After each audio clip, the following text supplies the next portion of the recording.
Kon sak gumoe pokoknya. Le, ibarate iwak ngono ki iwak bandeng kok. Bandeng. Banci gendeng kok gitu. Pokoknya senengane kok. Mbok umume ae biasa wong wedok ki ngetokke apa jenenge adat ketimuran. Mbak karakter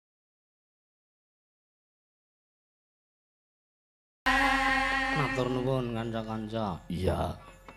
Nggih, sugeng dalu Kakak Panut. Kok panut piye to, Le?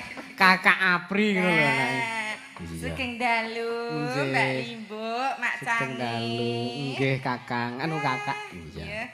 Dangu mboten pinanggih panjenengan raosipun kangen. Wah, nggih. Banget ngono lho. Aku ya kangen karo jenengan kok. Iya. Masa ta? Masa kangene ya tenanan. Ayo salaman lho pantes kok. Ya ampun, dasare sinden enom tur wedok kok ya. Nah, nggih alhamdulillah. Ya, alah. Sehat. Ora apa-apa. Iya. Sinden enom ayu tur wedok. Wedok. Sinden kok tuwa lenang dandan wedok. Bansi. Aduh. sinden enom ayu lecekan geleman didol murah. Kowe. Kok aku lho Aku jam ora wujud lho. rambut jaji ra iku dibedhaki ora gelem nemplek ning nek kon nyon sewu sing karo dumu krime nek diambung-ambung sing aksiku nyon sewu. Arep wujud kok nek tekonku babakan akhlakul karimah tak jaga nduk. Nek dibayar Nek dibayar cocok regane ya ora masalah. Ora murung kok. Hitungan. Ora ya ming klekus kuwi. Wis dosa digenengi wong rong desa. ra bayaran. Ora bayaran. Nek bayar apa digenengi kan nggo duit. Sing genengi sok tak tablek duit lho. Sing kulino gibah-gibah genengi kuwi tak tablek duit kan do menem kabeh. Iki mono minangka persahabatan antara Tole Yusuf karo aku. Iya. Mbok nek cilik ngono lho. Masa mbokne cilik didahar.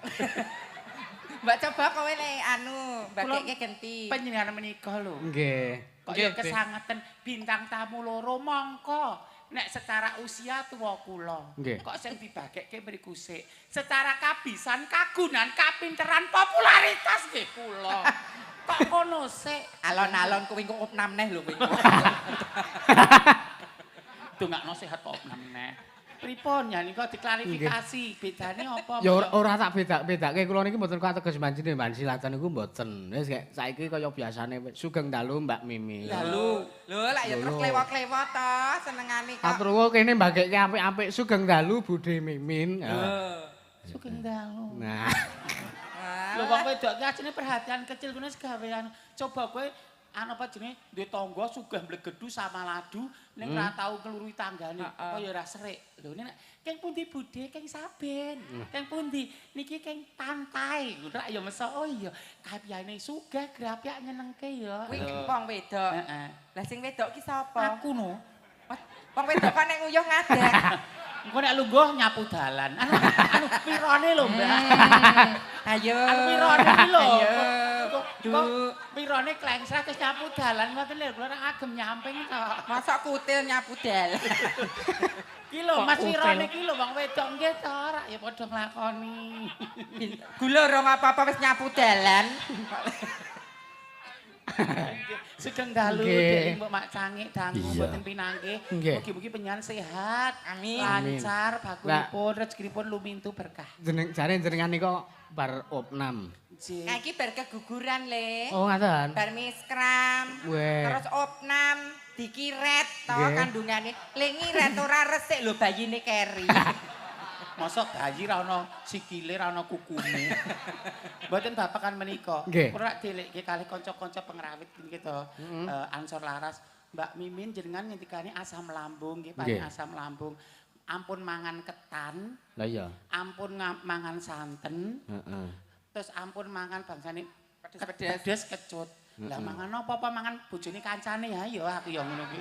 Lah nek Eh. ora etuk ki. Kuwi karo bapakku lho nganti Lah nek bapake jenengan ya nyaman. ngapa? Iroh cantik tobrut rungih-rungih kok ngentak bapaknya kae. Kayak aja bapakmu ki mendem le. Lah nek ora mendem ora ya ora mungkin to. Mbak Kuning Setia nderek ndedonga kagem temanten kekalih Mbak Eva. Mbak Eva Kalian Mas- Asmara. Kalian Mbak Mas Mas Wahyu. Dwi Wahyu. Mas Jati Dwi Jati Kusuma. Wahyu Kusuma. Ya. Mugi dadosa keluarga ingkang ayem tentrem bagya mulya. Amin. Enggal pinaringan kekancingan tresna wujud putra. Putra. putrane Sun nek metu lanang ya dadi lanang tenan. Nantulen. Wedok ya wedok tenan. Aja kaya kowe. Nek aku arep tuwa bodine jek madel. Ora kuwi keplakan kuwi ora ming buk. Lho, mungkin ketoke kula kaya kuru nggih. Nggih. Ning piyai kakonge wicaksana mudeng. Pripun? Ya aku sono kaya ngopo, nganggo model filter kaya ngopo, iso mbedakake wedok sing ijeh suci karo wedok sing wis mabul-mabul. Lho, Candane apa? kene upama kuru, balunge ora gerong-gerong. Oh, ngoten. Kadang kan ana sing ngetek gerong kono wadah sabun ngoten. Monggo ada sabun kuwi. Terus Nomor 2, dengkule ora kopong. Nggih. Ana tento sing kotoke mulus putihne dengkule wis kopong. Lah, niku kan mesti nyun sewu ya aku rasa tak critakake kian apa ora mudeng nggih. Nggih. Sing nomor 3, arep nyun sewu bokonge cilik ning ora mlotrok lho, stay di tempatnya. Lho. lah iya no wong kowe stay wong kowe iso disetel wong kuwi anduk kok dadak senengane. Dadi piyai kakung dihapusan model kaya ngapa ketok nek wong wedok wis kambon kaya ngono karo wong wedok sing resik urung kambon apa. Lah kowe iki apa bar kanggo piye, Lek? Napa? Kok susumu daya ngalor ki. Mbok dibenakake. Nganggo martil kali benake. Ana susu kok daya ngene iki, Pak. Sing kleru ki ya aku. Ngapa Wong kan meneh? ngombeni bayi lah, tanggaku njaluk ya tak kei Oh, andekno. Lah sing den loma kok. Lah, andekno ngoman-oman adine. Lah iya, lek gelemane deknen kok senengane. Lah kok sugih tak nggo dhewe ndarani wong murka. Ajane sebaik-baik manusia adalah manusia sing manfaat iso numrapi tangga teparo kadang pamitran. Syukur bondo, Nggih. apa maneh ego partikel, apa maneh paribasan tenaga. Cara-carane kaya bengi iki. Lah iya. Pak Tusiran. Heeh. Nganekke adicara apa jenenge mantu. Mantu tasakuran iki. Nek iki diwujudke apa jenenge dana rasa. Dono rasa nyenengke tangga teparo kadang pamitran. Lah iya. Sing undangan lan juga tamu umum pamirsa umum ya mirsani. Iya. Lho, pomo iki dikerto aji pomo. Oh, nanggap wayang pomo iki nonton di tiket ki 50.000 esuk piro wae. Heeh. Njut pomo Mbak Mimin ki dianggap bae pomo kula dianggap lokalan ngeten 40 juta upama ya kerupa. Wong upama ya lho, upama ra kena bali to. Wis diyani wae. Cita-cita kan nggih anu mawon lho. Jenenge seni iki ra paribasan larang yen tinuku mulah yen dijaruk. Lho, larang apa nek ra seneng ya moh. Digratisane atine seneng. Oh nggih monggo Mbak Mimin monggo. Mesti kan lho. Pira kowe? 40. Telek. Tang puluh mulih ra gondas ya. Magah nggondas saya sementing Lah iya. Li goleki awak kok mulih ra nggondas. Nek wicaksana Pak Tusiran, lho masalah nggon babakan rego, blas ora ngenyang. Ya ampun. Tenan Lek kuwi. Allah, Pri, nek aku ngene ra tegel ngomong sambutane luar biasa. Mame sate ning kon apa-apa komplit ya Allah, tamu luar biasa. Halo sayang. Loh, mungkin toh nek dina ayune ayu apri kok pesonane mimin wah. Kon sak gumoe pokoknya. Le, Piye? iki ibarate iwak ngono ki iwak bandeng kok. Bandeng. Banci gendeng kok gitu. Pokoke senengane kok. Mbok umume ae biasa wong wedok ki ngetokke apa jenenge adat ketimuran. Mbak, karakter itu nggak bisa dibuat-buat, Mbak. Oh lah ya karaktermu genggek kok ya. Ngawur. Nek attitude itu bisa dipelajari. Nggih. Oh, ngomong ini ra prayoga. Oh, kene kurang sopan. Oh, karo wong tua kok aku kok orang luri dhisik ngono kuwi. Halo, ya wes Apri ya. sing dijuluki Apri. Aku kok pedemu men. Ya ora apa-apa lek nggo pancingan kowe sing eksekusi aku.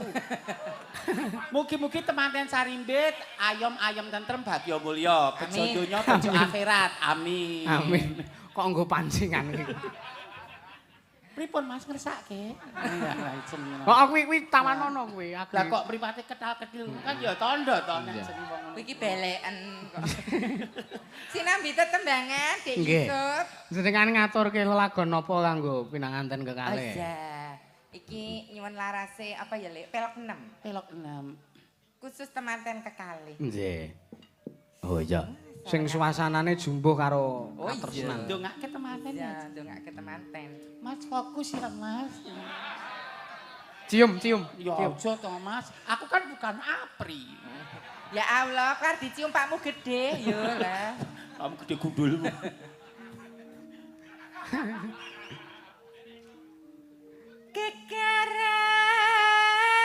Kekarane handan tresno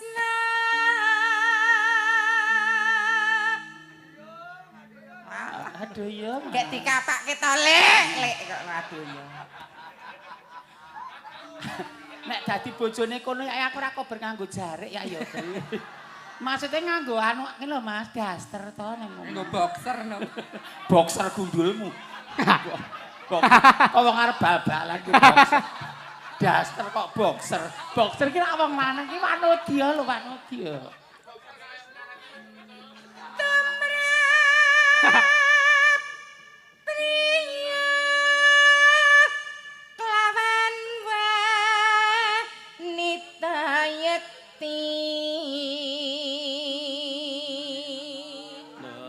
Priya lan wanita.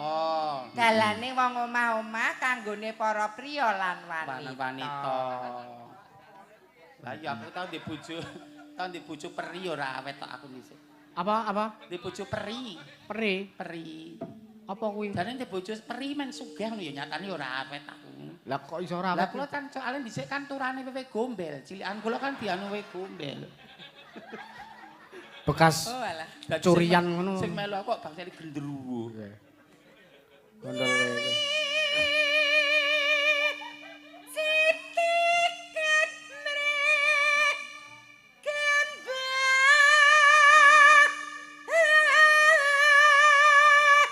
Sindian papat sing kene lho kok ketok iri banget to Lah ngapa to? dengan harta kekayaan kok apa penake Mas Picis tak copote enggak? Alah wong abrakan tuku sopi kok lekmu mamerke ra Irlam. Enggak do iri lho jenenge wong ya Mak. Larismu ora bakal ngurangi rezekiku, larisku ora bakal ngurangi rezekine panjenengan. Dadi paribasan mbok dipalangono dipagrono kaya ngopo. Nek dadi dalan rezekine ya Gusti Allah maringi. Kun fayakun. Pokoknya rezekimu ku ora bakal kleru. Jangan pernah rungokno. Ki nek banci syariah lah gek ndalem iki. Kok senengane do. Iri dengki. Iya Go Sukimin. Tok paye kalungku. Malih ya. Kok malah ijo kuwi engko. Ora.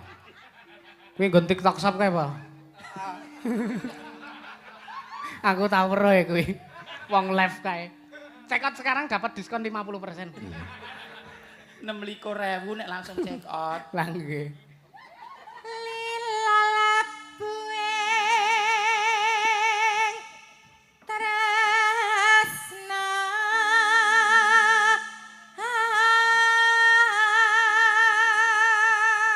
Mbok Jali kono genti. Kula yo kowe nyuara genti ra gur umuk ae kan mau. Heeh. Lho. Wong ayu gek unjal napas wis dadi renane penggale ya, Jos. Wong ayu kemepruk ya ngene iki. Rada soro masuk anu tingingan. Iya rada budek soalnya Mas. Mengine kumat kowe. Mboten mengi, pancen menika intonasi. Oh ya.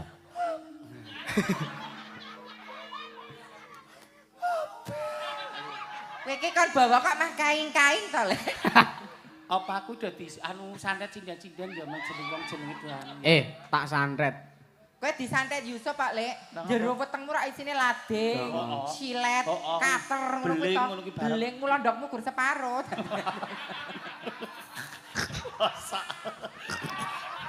Duh, endok siji ra kena nggo kurban kok endok separo. Ayo, kowe nggo suarane Sukimin ae.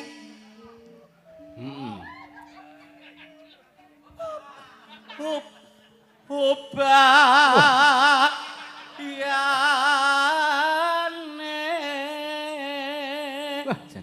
bunga susah nunggal.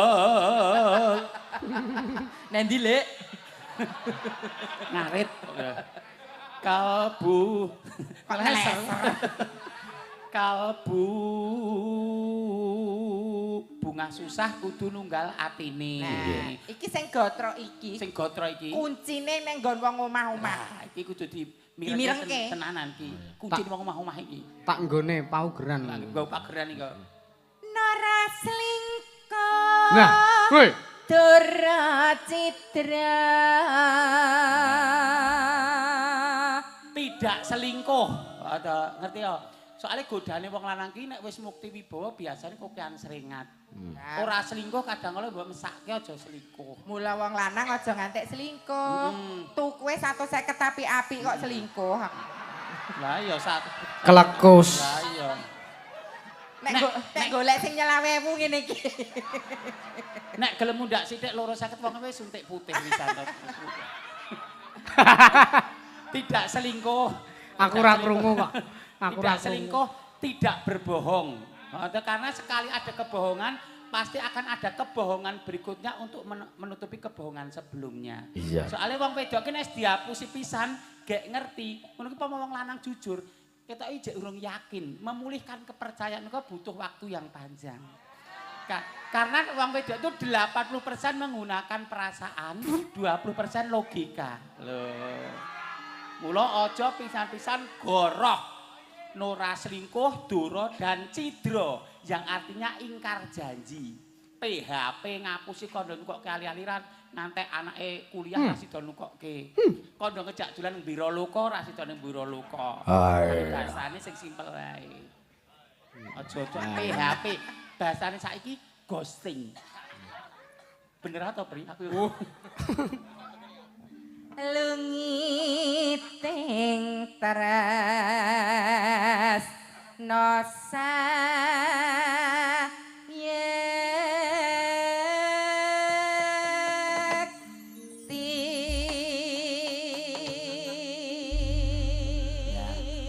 Dumawah panggodaning katresnan ya Nak. Terus engko sragenane apa nderek? Nggih. Ayo sliramu sik wong ayu. Iya Pak De.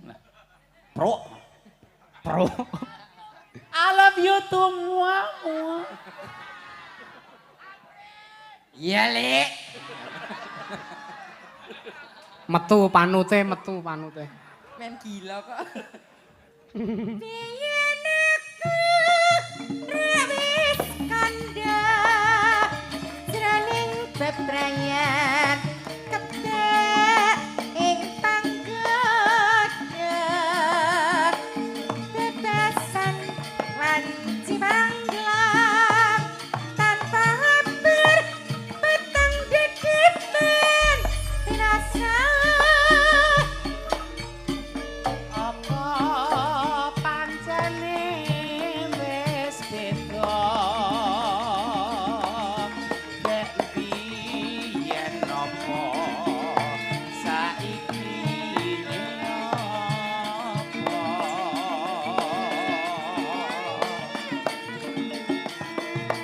sliramu salene slonggo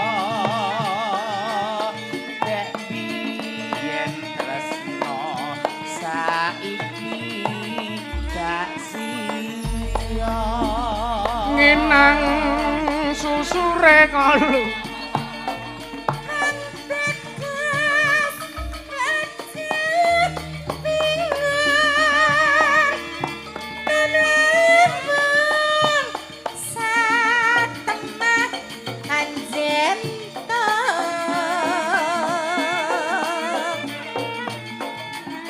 kaya wong kelangan petong delek wakasane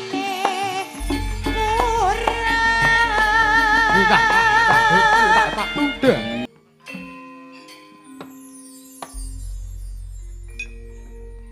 Ya, dadi nganten iringane padha ngorek, ngonggang ngono kuwi ketok nganten tenan ya, Lek. Lah kowe dhisik kok iringane Mah Yasin to, Lek. kan barengan tanggoku anu barengan tanggoku lelaku dadine aku Halo Mas Dwi. Mas Dwi Wahyu Mas Dwi Wahyu Jati Kusuma. Mas Dwi Wahyu Jati Kusuma. Kalih Mbak Eva. Pripun raose dadi nganten pripun? Lah enak. Seneng. Oh, seneng. Mbak Eva nggih seneng dadi nganten. Alhamdulillah. Alhamdulillah. Pak aku kan dhisik kemrungsung ya, Pri. Lah ra ndiragat telung ketangkep hansip terus dadi kok disengkake. Lah iya. Kok ditangkap hansip. Mas Dwi sing jenengan senengi saking Mbak Eva ki napa ni? Nah. Terus Terus bagian ngendi? Lah. Weh. Lek. Opone bagian ngendi lho? Ayo, iki perlu dites. Lah iya. Sing jenengan senengi sing Mbak Eva ki opone bagian ngendi? Kok nek seneng bodine kok bodine ndek anak siji loro berubah lho dadi rasane enggak pripun. Ngono ya. Kok nek wong lanang nyawang rupa karo bodi ki nek rupane ayu dibuka isine padha. Lah iya. Ora nyelekke. Malah nyelekke to. Lah napa nyen? Kudu cerdas menika Kudu cerdas aja mergo rupa. Kok nek dibuka padha kok pas mbok udang. Giyong ta, giyong. Malah kur kaya wong bedol puhung. Napa nih sing jenengan senengi saking Mbak Eva ki opone bagian ngendi? Wong niku tuluse ati ya. Tuluse ati, tepuk tangan. Donga panyekuyunganipun para pamirsa tulusing ati. Nek bagian ngendi Mas? Sing paling disenengi. Apa seneng kaya jenenge sing girong iku seneng kalih kula mergo lambene gula satemplik kaya kula ngoten niku. Satemplik. Gendeng, satemplik. Satemplik. Pengedan. Napa nih sing jenengan senengi sing Mbak Eva? Tak sawange sih. Oh iya. Napa? Seneng kabeh. Apa? Oh, seneng kabeh, luar biasa. Dari tidak ada pengecualian. Nek Mbak Eva ditakoki Mbak Eva, nyen tresno kalih Mas Dwi niku nggon apane apa nggon sabare apa gematine apa napa? Apa rosane? Apa rasa? Mboten rasa kok. Mboten rasa.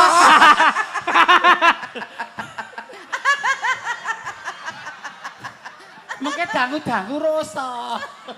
Terus awal-awal ki biasa, ora apa-apa. Kula dhisik pertama ya ngerti nggone sesuai. Nek ben rasa, minum biomoringan. Ndek kono. Ndek kono. Aku ya dadi rombongan. Napa nih sing jenengan senengi saking Mas Dwi, Mbak Eva? Gematine. Lho. Do rungokno piyai kakung wong wedok iki gemateni wis paham. Aja dicecenggring atine. Nah, apa? Digemateni. Perhatian kecil menika gedhekke atine wong wedok aja dicecenggring atine. Satu tetes air mata dari istrimu 1000 dosa nggo wong lanang. Rungokno kuwi. Satu tetes air mata karena perlakuanmu. Nganti wong wedok ki ndonga ana malaikat mirengke dijabah le rugi sampean 1000 dosa. Kowe iki ngandhake awakmu dhewe to? Heeh. Lah iya kok. Terus bagian endi? Bagian pundi, Mbak? Kowe kok menjurus pertanyaan. Lho bagiane ki oke kok. Lho kok anu seneng karo irunge kaya blarak semende kaya tekku ngono. Apa bangkeane nawon ndas? Napa? Bagian apa niki? Ya bagian apa nih jenengan sing paling jenengan? Masih kae nek anu nyawang kok mripate teduh ya kok ngene ngoten iki lho. Masih kae nek mesem kok. Napa nih esemane apa-apa nih? Manise. Manise lho. Gemati manis aku gelem. Kok mah kowe sing gelemi nek jenengan ditari pengen kagungan putra pinten? Nah. Pinten Mas? Lho kok. Selawe. Mun terus ke sejarah menika. Nggih, pinten. Sugih banyak anak banyak rezeki lho. Nah, pinten Mas? Apa? Pinten Mas Dwi? Nggih, diparingi pinten-pinten nggih kula tampi. Oh, alhamdulillah. Alhamdulillah. Pinten-pinten ditampi sing penting apa jenenge diopeni. Diopeni amanah. Mbak Manten pengen Mbak Eva pengen putra pinten. Oh, pengen anu manut sing ngetengi. Manut sing ngetengi mawon, Mak. Oh, nggih. Lah tak tekoni isinan pinten, Mbak?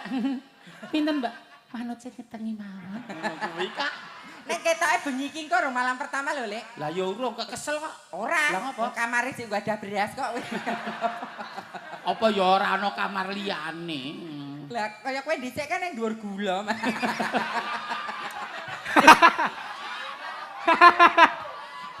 Kae iki turan sesuk didumke tangga-tangga sing yang kuyung kuwi lho. Mula katujan. Gula legok dadi asin kena keringetku. Lek kan kok apa mesti nek malam pertama. Kandhanono tata carane nek arep kumpul bojo ki piye, Lek? Lah nyon sewu menika ya wis kula pitados panjenengan sedaya pun ngertos. Ning ra ngalahno ya nek jenenge dielingke.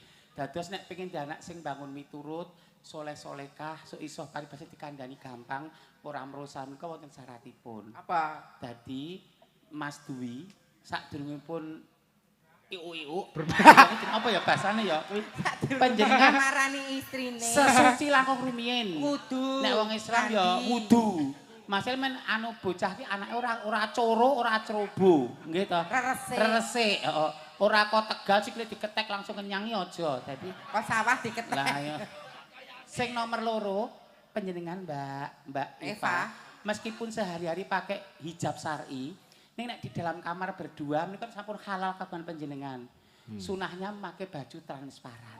Wah. Nek di luar syar'i ndak apa-apane nek di kamar transparan Tak catete. Lah nggih aja jaket double telu setutan lah nyopote setengah jam dhewe malah wis blonyolan remason. Lah iya wis telo-telo. Pakai wewangian harum-haruman sunahipun mantan pakai baju transparan. Aja nganggo fresh care lho, Mbak.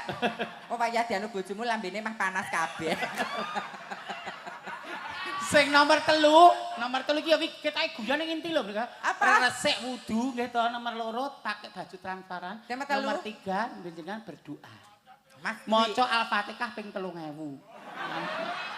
Lah terus kuwine ya apa? Anu bar subuh kae rada. Intine ndonga mugi-mugi lahir putra soleh-solekah bangun miturut terus akan perjuangan panjenengan anu cita-citane wong tua terkabul. Pelingku siji ya, Mas. Nggih. Nek malam pertama ning kene, kamare dirapeti. Kok nek Pak Tusiran krungu malah. Omah aku sing dikersake malah. Loh, kok aku Ngawur. Apri kok ngawur. Kata-kata terindah untuk istri Anda. Kata terindah. Namanya apa nggih? Ya.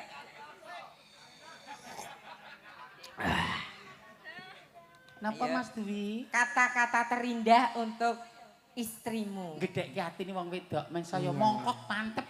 Sadurunge kowe digedhekke Mas, digedhekke sik. Apri kok mau Digedhekke rasane lho, rasane. Ora apri iki. Aku jek cilik kok. Telek. Gak krungu kok aku. Ayo. Kata-kata terindah untuk istrimu. Ya.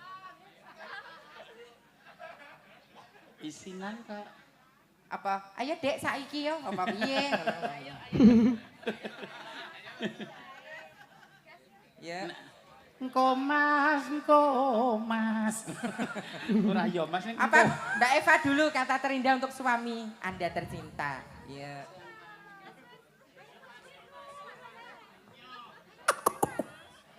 Pemalu kok, Jas. I love you apa-apa. Kok mah nangis to Mas? Iki gila apa wedi? Ya wes, Ya wes, anu nek penting. isin padha isine. Bahagia selalu. Bahagia selalu. Mas Dwi bisa Didongake nyanyi? Nyanyi. Nyanyi mau? Nyanyi kan lho, matuk-mutokno dekku kan lho. Terima kasih ya Terima Mas kasih. Dwi, Mbak Eva, Bahagia bahagia selalu. selalu nggih. Matur Iya. sembah nuwun sampun nampi kanca-kanca Ansor Laras dalasan Mas Apri kalian Didik Mimi matur gundule. Terima kasih nggih. Mas Kepruk. Dwi dan Mbak Eva. Iya, terima kasih. Matur nuwun. Hati-hati Mbak, ali-ali gelang. Hei! Ya jenenge kan sedulur neng kene wis Oh iya, dadi dia ora apa-apa wong semuhrim padha Lah iya. lanange. Wis- Nek ro Mbak Eva mah ra oleh Ra kowe. itu. Mas Dwi atas-atas lho mandape. Lah. Yo. Padha lanange jare ora apa. sing. Tole Yusuf pengen. Ora. Hei. Mbok menawa jenenge sedulure ya tak tawani duweku apa? Nek duweku sego tak tawani sego. Duweku buah-buahan tak nek jenenge duwene. Kok wong kok do ditawani kok domoh ya. Kowe iki ditawani wong ayu kok ditawani Bathara Kala iki. Ora. Nggih, sampun menika wau sampun sepejagungan. Kalian Kemanten kekalih Mas Dwi kalih Mbak Eva. Leno tetenono. Ora tak Ra kena ngeneke. pakne anake. Ki maca nawala ki. Maca ya diwaca. Kula waoske. Saking ya ngono. Mit sewu nggih, tole. Tek-tek nyetek ngono tek. Kene lho. Nyanyi. Ah. Saking Pak Sarjiman Kelurahan Muntuk Kecamatan Dringo Bantul nyuwun kembang rawe Sing nembang Mbak Apri. Riyen nate nimbali Mas Yusuf sak rombongan. Oh, nggih. Oh, muntuk lapangan. Muntuk, nggih. Delingo. Betul. Ya gur kok ora nanggap meneh ngono. Lek iki mau kan ade jagongan karo kalian Pak Tusiran. Ning Pak Tusiran kok dereng request pengen tetembangan apa, pengen ngersake apa, ngono ya. Bapak lenggane to, Nduk, makmu salaman ning pondokane. Bapak wonten pundi? Napa parkir? Ngawur. Mau lah Mbak, aku tekan parkiran lho. Kok tekan parkiran Monggo, Mbak. ning jemput kula tekan parkiran. Jenenge menghargai tamu ki lho. Luar biasa. Pak Tusiran, monggo mbok minggah wonten pepanggungan to, Pak? Ngersake lagu napa, Pak Diapit widodari kekalih menika le, Pak. Monggo lho. Dijamin tanpa resiko anti meteng, monggo. Oh nika. Oh, nggih, monggo Nyuwun di- srepekipun srepekipun. rencang-rencang.